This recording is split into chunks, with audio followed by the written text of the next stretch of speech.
ये लीजिए मैम आपका बिल। ये क्या 15,000 का बिल? 15,000 का बिल कैसे आ सकता है? मैम ये बिल यही आया है। भैया मुझे ऐसा लगता है आप ना किसी और का बिल ले आए हो, जाओ दूसरा चेक करके लाओ। नहीं मैडम ये आपका ही बिल है। पर 15,000 का बिल कैसे आ सकता है? क्या मजाक कर रहे हो? ये लूटने का बहुत सही तरीका अपनाया आप लोगों ने। जहाँ तक मुझे पता है हमने तो 1500 तक का ही खाना मंगवाया, ये 15,000 का बिल कहाँ से आ गया? आप सही कह रही हैं मैडम, आपका बिल तो 1500 का ही बना है, लेकिन जो आपने ये खाना वेस्ट करा है उसका आपका 13,500 रुपये का पेनल्टी लगा है। खाना वेस्ट करने की पेनल्टी? हमारा बिल 1500 है और हम उतना ही पे करेंगे। नहीं मैडम देखिए, आपको 1500 नहीं पूरे बिल पे करना पड़ेगा। अच्छा तो तुम ऐसे नहीं मानोगे, लगता है मुझे पुलिस को बुलाना पड़ेगा। ठीक है मैडम, आपको जिसको बुलाना है बुला लीजिए, कोई इशू नहीं है, लेकिन आप बिल पे कर दीजिए। मुझे लगता है तुम ना ऐसे नहीं मानोगे। रुको मैं ना तुम्हारी, क्या हुआ मैडम? तुम अपने वेटर को देखो ना क्या बोले जा रहा है। हमारा जो बिल है हमारा 1500 का बैठा है, वो कहता है कि 15,000 रुपए करो। 15,000 का बिल कैसे बन सकता है? मनीष तुम अंदर जाओ और अंदर संभालो है ना। Okay sir. मैम ये रूल मैंने ही बनाया अपने रेस्टोरेंट में, जो भी कस्टमर्स अगर खाना वेस्ट करेंगे तो उन्हें 10 गुना ज्यादा पेनल्टी पे करना पड़ेगा। ये कैसा रेस्टोरेंट चला रहे हैं आप? मुझे तो कुछ समझ में नहीं आ रहा।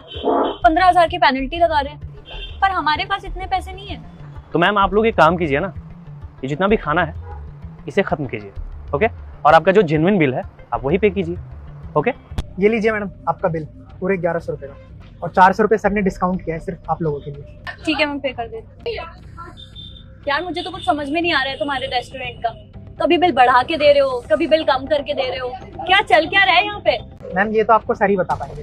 Thank you. Thank you ma'am. मुझे पता है आप लोग क्या सोच रहे होंगे। मैम 100 से ज़्यादा कस्टमर ना हमारे रेस्टोरेंट में हर रोज़ खाना खाने आते हैं, और उनमें से कुछ कस्टमर्स ऐसे होते हैं जो खाना वेस्ट करते हैं, तो उन्हीं के लिए ये रूल बना रखा है हमारे रेस्टोरेंट में। मैम बचा हुआ खाना तो हम गरीबों में बांट देते हैं, पर वो नहीं जो यहाँ कस्टमर छोड़ते हैं, बल्कि वो खाना जो हमारे किचन में बचा हुआ होता है। मैम आपको मालूम है कि एक किसान फसल उगाने में कितनी मेहनत करता है? 90 दिन मेहनत करता है, तब जाके उनके खेतों में धान उगता है, और हम आम इंसान क्या करते हैं? 90 सेकंड नहीं लगाते उस खाने को वेस्ट करने में। वैसे हम लोग हर रोज सुनते आते हैं कि जल ही जीवन है, जल ही जीवन है।